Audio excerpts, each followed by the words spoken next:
எனக்கு பிரியமானவர்களே, அந்த கள்ளன் முதலாவதாக நான் செய்த பாவத்தை அறிந்தவனாக இருந்தான்.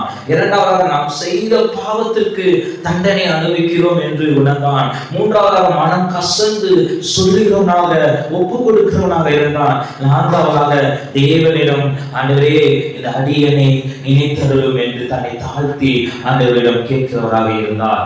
இன்று நீங்களும் மனிதர்கள் மன்னிக்கவில்லை என்றால், உன் குடும்பம் மன்னிக்கவில்லை என்றால், மற்றவர்கள் மன்னிக்கவில்லை என்றாலும், உன்னை ஏளனமாக பார்த்தாலும், ஆண்டவராகிய இயேசு கிறிஸ்துவிடம் நீ செய்த தவறுகளையும் அக்கிரமங்களையும் மனம் கசந்து அவரிடம் ஒப்பு கொடுத்து நீ மனம் மாறி ஆண்டவரே நீ நினைத்தர்களும் என் மேல மனையிறங்குக என்று கேட்கும் பொழுது, தாவீது எப்படி கேட்டாரோ, கள்ளன் எப்படி கேட்டாரோ அதே போல நீங்கள் கேட்கும் பொழுது, அன்று கள்ளனை பார்த்து இன்றைக்கு நீ என்னோடு கூட பரதேசியில் இருப்பாய் என்று சொன்ன தேவன் உன்னையும் அவர் சந்நிதியில வைத்து அழகுபடுத்தி ஆசீர்வதிப்பார்.